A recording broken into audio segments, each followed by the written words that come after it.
Je suis secrétaire d'État à la fraude fiscale, candidature très bien perçue, un ministère très sexy, je le dis tout le temps, à la grande fraude fiscale, et donc je ne vais pas être très long sur le sujet, puisque je ne doute pas un seul instant que chacune et chacun étant présent ici ne songe un seul instant à frauder un seul jour de l'année. J'ai interrogé quelques-uns des dirigeants d'entreprise que j'ai rencontrés, mais il est clair que nous n'allons pas parler aujourd'hui fraude fiscale, encore que par ma deuxième casquette, que je vois de manière plus positive encore, c'est celle de la modernisation des finances. Je crois qu'il y a un lien que l'on peut faire. Je crois qu'il y a un lien que l'on peut faire avec une troisième, qui est celle de la protection de la vie privée, des données à caractère personnel. La philosophie quant au travail, comme on disait au ministère, maintenant c'est le service public finance, ça peut avoir une connotation relativement austère ou un peu rébarbative.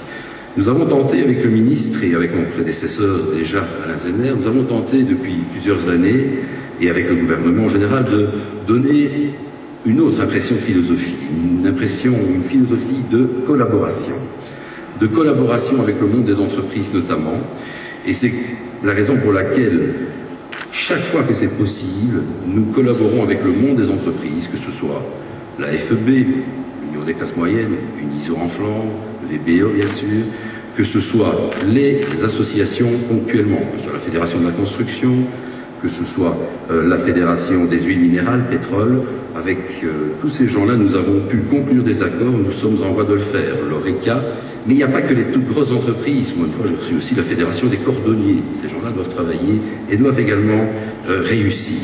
Et donc, nous sommes en train d'établir, et nous continuons à établir chaque jour, je crois que c'est très important de le signaler, des protocoles de collaboration qui ont un double but.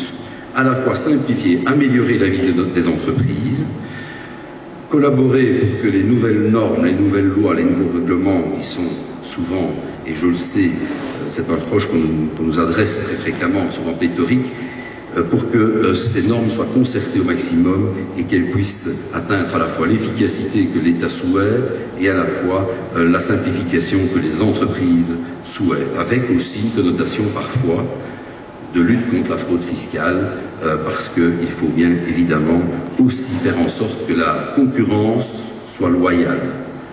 Moi je lutte contre la fraude, ou la grande fraude fiscale plus exactement, pour que la concurrence soit loyale. Nous venons de voir 6 entrepreneurs.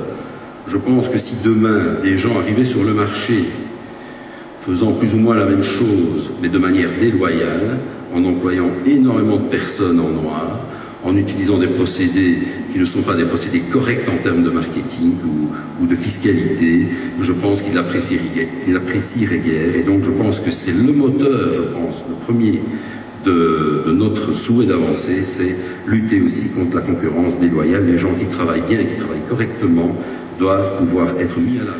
Deuxième chose, et puis j'en terminerai, parce que tout le monde attend évidemment l'entreprise de l'année. Deuxième chose, et c'est un petit scoop, c'est passé il y a une semaine au gouvernement, sous mon initiative, va être créée une nouvelle institution qui va être le conciliateur fiscal.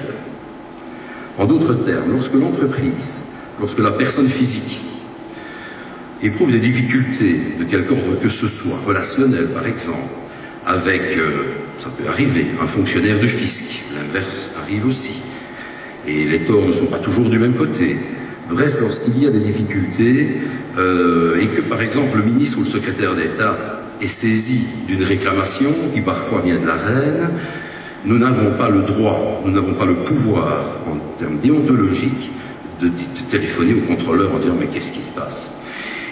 C'est un exemple parmi d'autres, mais il y en a bien d'autres, qui nous ont motivés à instaurer, ce qui existe déjà en France depuis quelques années, un conciliateur fiscal qui sera là, qui pourrait être là, pour concilier les points de vue entre l'entreprise, le particulier et le fisc, enfin l'État ou le fonctionnaire avec qui éventuellement certaines difficultés se révéleraient, et par là même, je crois, éviter beaucoup de temps perdu, des recours inutiles et beaucoup de tracasseries. Alors voilà l'enveloppe, je vais l'ouvrir. Oui, je vais vous demander de venir ici, si vous voulez bien. Parce que le grand moment est arrivé. Mademoiselle va nous apporter le trophée principal. Alors, monsieur le ministre, on vous regarde faire et on vous écoute. Oui, si c'est le vôtre. celui de la salle.